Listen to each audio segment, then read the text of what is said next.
What is going on, fam? Who are the best characters to take to level 80 in Marvel Strike Force? I got Valley flying here today. We're going to talk about it, and I'm going to give my list, and then we're going to run over to his video and give his list. Go ahead and punch it, Chewie.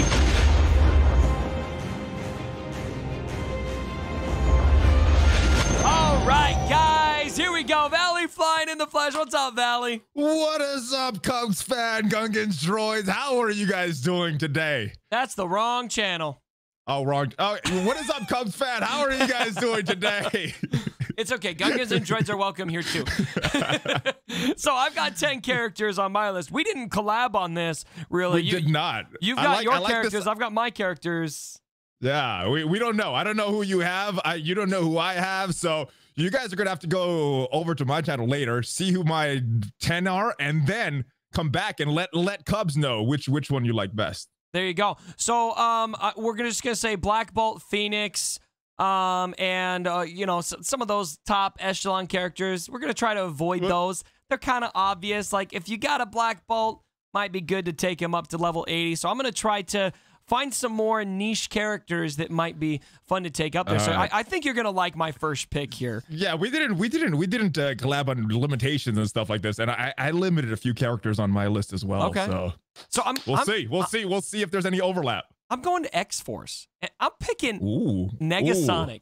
Let me tell you why, okay? Because X-Force, in my opinion, a sleeper team. Very, very good on defense and offense. And not my Negasonic, but for people who have her pretty decently geared, her opening AoE, when it does enough damage, it can get characters below 50%, which immediately gives X23 a turn. Yes. And that can lead to... You need some more skills in there. You need some more skills. Oh, I know. Look, I know my X-Force is suffering, okay? I'm free to play in Marvel Strike Force, and I'm focusing on... Okay. But for those of you who have focused on them, I think Negasonic would be a great pick. Just for that, I like that just pick. for that purpose. I like that pick. You've got, I like that pick. And this is a big kind of direction I was thinking of. When you upgrade a character's level, you get a health boost, a damage boost, an armor boost, a focus boost, and a resistance boost. And Negasonic, her damage is kind of like top third in the game, top third or so, when I looked on MSF.GG. And so getting her even a better boost, I think would make this duo work quite a bit better. I think those are the two most important characters on this team. Yeah. One of the best, if not the best, war offense team in the game right now. Yeah. And Negasonic, X23, that's the key to the whole team. You could finish off teams with just Negasonic, X23 without Deadpool, Domino, or Cable taking a turn. Just put the duo in there. That's how good those two are. Yeah. Okay. All right. So, okay. So X20 or Negasonic, #1 on the list for me. Now the next one, this one might be a little more, I gotta go with Anti-Venom. Now, I know Sims are kind of a given. I think if you got a good, like, I've already upgraded all of my Sims to my current level 76. I've been going a little bit slow on the upgrade. I really like Anti-Venom as the first pick, though, on this team, because the more tanky Anti-Venom is, the more health you give him, the more challenging it is to deal with these symbiotes, because you can obviously revive other symbiotes. And for me personally, it's even more valuable as a free-to-play player because I've only got him at 4 stars. I don't have him all the way up at 7 stars. His tankiness ramps up quite a bit when you get those red stars up there. Yeah. But here, 4 red, 4 yellow. I need all the health I can get on this guy.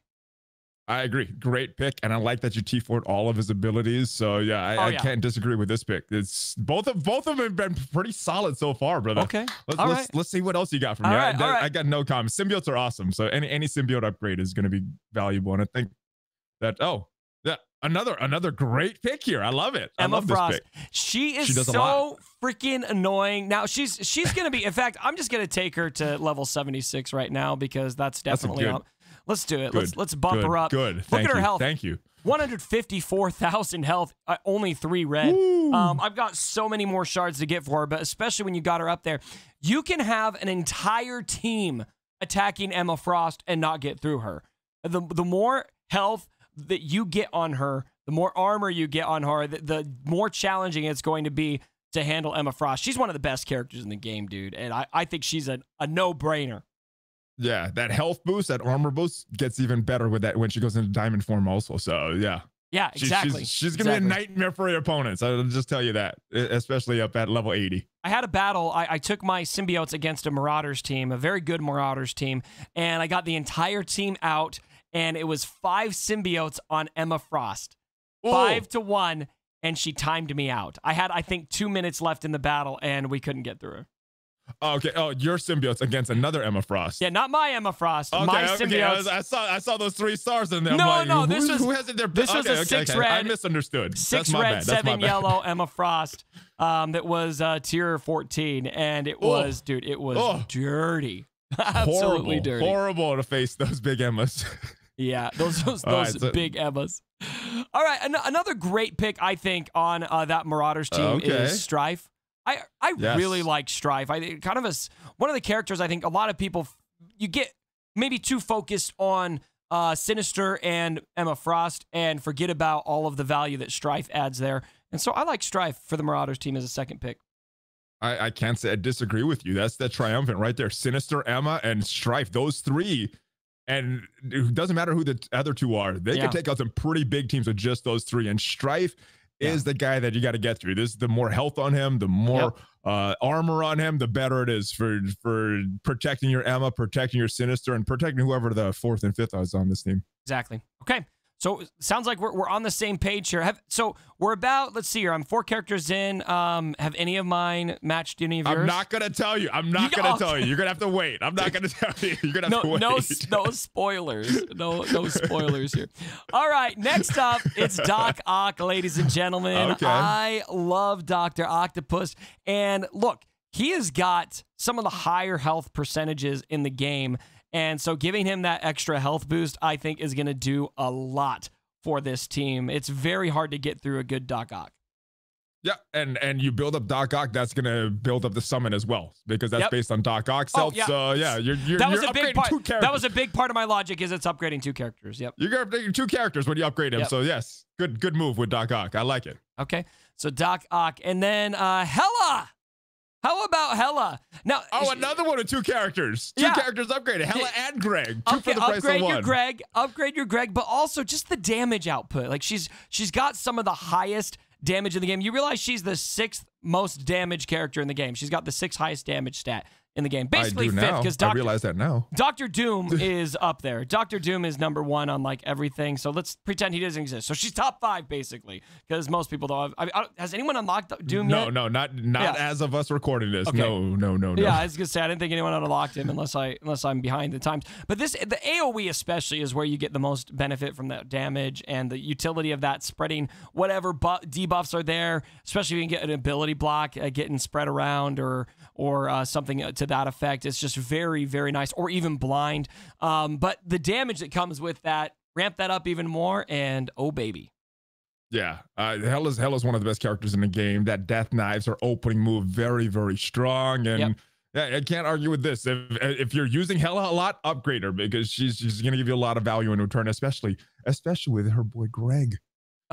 You gotta love Greg. Now, I don't. Yeah, I feel bad including another Marauder here, but I would be remiss if I didn't include Mr. Sinister. There completes the trio. I love it. You gotta have them all, and he's got the clone that's gonna affect. What the stats of the clone are that you bring over to the other team or to your team when you make your clone. And so I think for that reason, he's got to be a must. Really, all these characters that summon, or in Mr. Sinister's case, clone, you really got to include them on your list because you're getting 2 for 1. Yeah, very, very efficient with your last 3 picks. Sinister, Doc Ock, and Hela. All of them upgrading other characters, not just them. So you're getting 2 for 1 with your last 3 picks. So good choices. You always want 2 for the price of 1. I think you could probably use the same logic when you start worrying about who you're going to take to tier 15, but that might be a little ways off for some of you. I know it is for me. All right. We got to go with Thanos for a number 7 pick. And the reason I'm picking Thanos is I love how tanky he is. He's one of the most tanky characters in the game. Look at his health here. Almost 400,000 without that 7th red star. And he's at tier 14. He is at, when you look at the rankings on msf.gg, number 3 in the game for health. And so when you add even more health at level 80, it just gets that much more challenging to get through Thanos. He's also pretty high in armor too, and you do increase the armor for Thanos with those level increases. Yeah, I can't argue with any Black Order picks. Black Order is the best team in the game. So if you have any other Black Order characters on your list, then I totally agree, because the Black Order is the best team in the game right now, and probably will be for a little while. So yeah, any of them upgrade, and Thanos is the king. Thanos is the empowered guy that gets so many different buffs when he goes to that empowered state with the rest of the Black Order. So good pick. So good. And it's kind of two characters. You got normal Thanos and empowered Thanos. True. Yeah. Sort of. Right? Good point. Yeah, and you want as much damage as possible on Thanos too. You know, upgrade him so that you can have the chance of doing the snap instead. I don't know about you, but I've deliberately stalled battles so that I can try to set up a snap instead of the planet pole or the moon pole or whatever it is. So very, very good. And I noticed you get the 6th red star on him. This is the one character that I spent the gold promotion credits for the 7th red star. So as beefy as you can make your Thanos, the better. Yeah, I've tried to find it. I haven't been able to find that 7th red star yet, but I actually found the 6th one recently. Nice. I got a 6. In fact, I did use gold promotion for that, and it's pretty nice. It's worth nice. It, right? It's worth it, right? Yeah. Now, I tried to avoid as many meta characters as possible, but you want to give legitimate picks, right? And so my next one, here, I'll just filter because I'm not seeing him. It's Cole Obsidian. Like, I gotta do it. Like, he's number 5 for health. And so if you do both of these guys, you do Thanos and you do Cole, then you've got 2 characters that are as tanky as humanly possible, basically.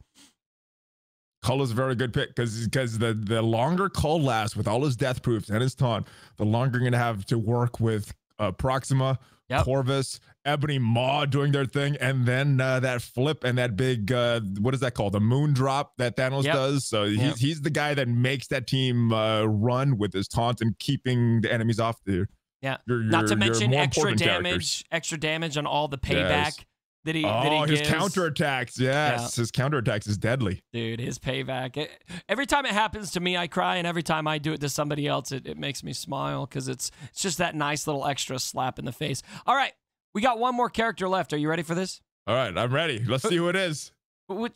Take a bet. Which faction do you think I'm going to? If you're are you going with more Black Order or more symbiotes? Neither. Nice. All right. Nice. So this would be a surprise pick. You went with X Force. Yeah, not X Force. It's Colossus. Is it him? Colossus. Okay. Colossus. Now here's the reason. To me. Okay, so I think Phoenix is a given. You're all probably going to take your Phoenix up to level 80 if you get there. I'm not including her on the list. I should rank him up. I just realized that I can. Look, there we go. You should put some ISO on him. I know. Just relax. I've been focusing on level 1. Just level 1. Yeah, we'll do it after the video. We got to put something on him. I haven't. Yeah, that's right. I haven't. Or during the video. I've been lazy on these, man. So I focus on like my top few teams, and then the other teams I've been a little bit lazy on. But anyway, Colossus is the biggest reason that Phoenix becomes so devastating in a lot of ways, because he prevents you from taking her out before she wrecks you. And so the more health you can get on Colossus, I think the better. And that's my logic in taking him to level 80, is just so that we can have just that added layer of protection to keep Phoenix up and running. Yeah, I mean, the 2 things that you're going to get from between 75 and level 80 when you're upgrading characters, you're going to get a lot of damage, a lot of health. Yep. So all your damage dealers, all your tanks, like Colossus, it's going to help them. So the more health he has, the better it is for your entire X-Men team. There we go. All right, that's my list of 10. All right. Anyone you would take off the list, or you're down with all of them? I am. I mean, just based on how you're using Colossus, though, at level 65, I do question that. But build them up. You'll be happy. You'll be happy with your Phoenix. I can only do so much. Get him to level 75 first. Come on. I'm telling people to go level 80. I'm sitting here as a plebe at level 65. I'll admit, my X-Men, it's a faction that I haven't done a lot with, other than unlocking Phoenix, which I mostly use her in Arena. So you know what? That should be. I've been working so much on my symbiotes. Maybe this should be my next faction. Actually, symbiotes and Marauders have been kind of my focus recently. So, all right, guys, head on over to Valley Flying's video. He is going to be talking to us about his top 10, and you guys need to compare and tell us which top 10 list you like the best. And we know you like his roster better than mine, so let's leave the rosters out of it. Just focus on the characters. Yeah. Come back and let him know which one you like better. Which top 10 you like better. We want 2 views for the price of 1. All right, ladies and gentlemen, thank you so much for coming. And as always, my brothers, don't forget.